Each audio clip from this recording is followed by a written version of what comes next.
तो दोस्तों, आज की कहानी है चतुर खरगोश और शेर। किसी घने वन में एक बहुत बड़ा शेर रहता था। वह रोज शिकार पर निकलता और एक ही नहीं, दो नहीं, कई कई जानवरों का तमाम कर देता। जंगल के जानवर डरने लगे कि अगर शेर इसी तरह शिकार करता रहा तो एक दिन ऐसा आएगा कि जंगल में कोई भी जानवर नहीं बचेगा। सारे जंगल में सनसनी फैल गई। शेर को रोकने के लिए कोई ना कोई उपाय करना जरूरी था। एक दिन जंगल के सारे जानवर इकट्ठा हुए और इस प्रश्न पर विचार करने लगे। अंत में उन्होंने यह तय किया कि वे सब शेर के पास जाकर उनसे इस बारे में बात करें। दूसरे दिन जानवरों के एक दल शेर के पास पहुंचा।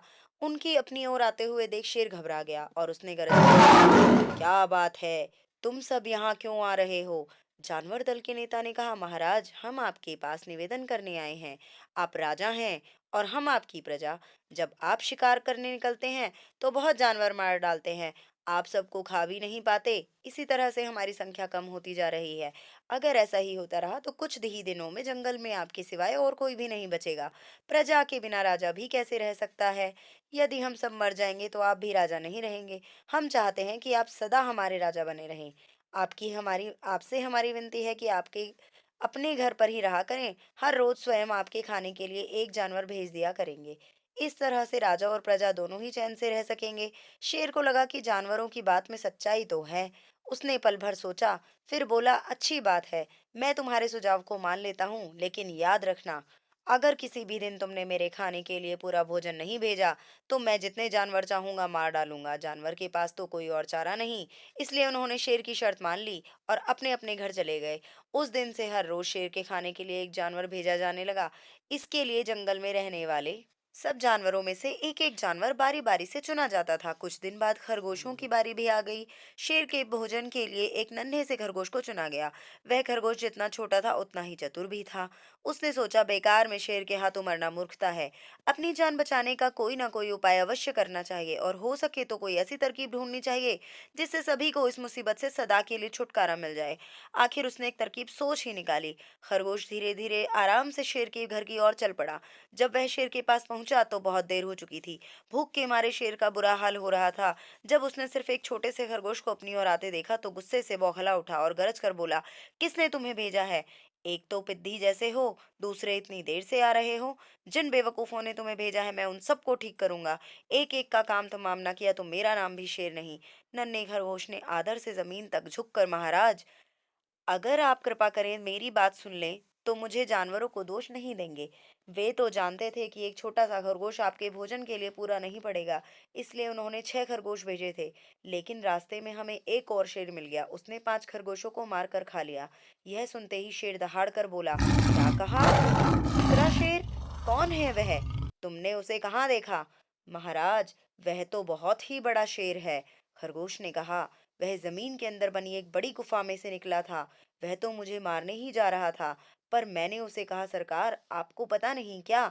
आपने क्या अंधेर कर दिया? हम सब अपने महाराज के भोजन के लिए जा रहे थे, लेकिन आपने उनका सारा खाना खा लिया। हमारे महाराज ऐसी बातें सहन नहीं करेंगे, वे जरूर ही यहाँ आकर आपको मार डालेंगे। इस पर उसने पूछा, कौन है तुम्हारा राजा? मैंने जवाब दिया, हमारा राजा जंगल का सबसे बड़ा शेर है। महाराज, मेरे ऐसा कहते ही वह गुस्से से लाल पीला होकर बोला, बेवकूफ, इस जंगल का राजा सिर्फ मैं हूँ। यहाँ सब जानवर मेरी प्रजा हैं। मैं उनके साथ जैसा चाहूं वैसा कर सकता हूँ। जिस मूर्ख को तुम अपना राजा कहते हो उस चोर को मेरे सामने हाजिर करो। मैं उसे बताऊंगा कि असली राजा कौन है। महाराज, इतना कहकर उस शेर ने आपको लिवाने के लिए मुझे यहाँ भेज दिया। खरगोश की बात सुनकर शेर को बड़ा गुस्सा आया और वह बार बार गरजने लगा। उसकी भयानक गरज ने सारा जंगल दहलने लगा। मुझे फौरन उस मूर्ख का पता बताओ, शेर ने दहाड़ कर कहा। जब तक मैं उसे जान से ना मार दूंगा मुझे चैन नहीं मिलेगा। बहुत अच्छा महाराज, खरगोश ने कहा, मौत ही उस दुष्ट की सजा है। अगर मैं और बड़ा और मजबूत होता तो मैं खुद ही उसके टुकड़े टुकड़े कर देता। चलो रास्ता दिखाओ, शेर ने कहा। फौरन बताओ किधर चलना है। इधर आइए महाराज, इधर। खरगोश रास्ता दिखाते हुए शेर को एक कुएं के पास ले गया और बोला, महाराज, वह दुष्ट शेर जमीन के नीचे किले में रहता है। जरा सावधान रहिएगा। किले में छुपा दुश्मन खतरनाक होता है। मैं उससे निपट लूंगा। शेर ने कहा, तुम यह बताओ कि वह है कहाँ? पहले जब मैंने उसे देखा था तब तो वह यहीं बाहर खड़ा था। लगता है आपको आता देखकर वह किले में घुस गया है। आइए मैं आपको दिखाता हूँ। खरगोश ने कुएं के नजदीक आकर शेर से अंदर झांकने के लिए कहा। शेर ने कुएं के अंदर झांका तो उसे कुएं के पानी में अपनी परछाई दिखाई दी। परछाई को देखकर शेर जोर से दहाड़ा। कुएं के अंदर से आती हुई अपनी ही दहाड़ने की आवाज सुनकर उसने समझा कि दूसरा शेर भी दहाड़ रहा है। दुश्मन को तुरंत मार डालने के इरादे से वह फौरन कुएं में कूद पड़ा।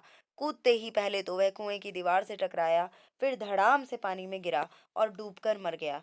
इस तरह चतुराई से शेर से छुट्टी पाकर नन्हा खरगोश घर लौटा। उसने जंगल के जानवरों को शेर के मारे जाने की कहानी सुनाई। दुश्मन के मारे जाने की खबर से सारे जंगल में खुशी फैल गई। जंगल के सभी जानवर खरगोश की जय जयकार करने लगे। सीख: घोर संकट की परिस्थितियों में भी हमें सूझबूझ और चतुराई से काम लेना चाहिए।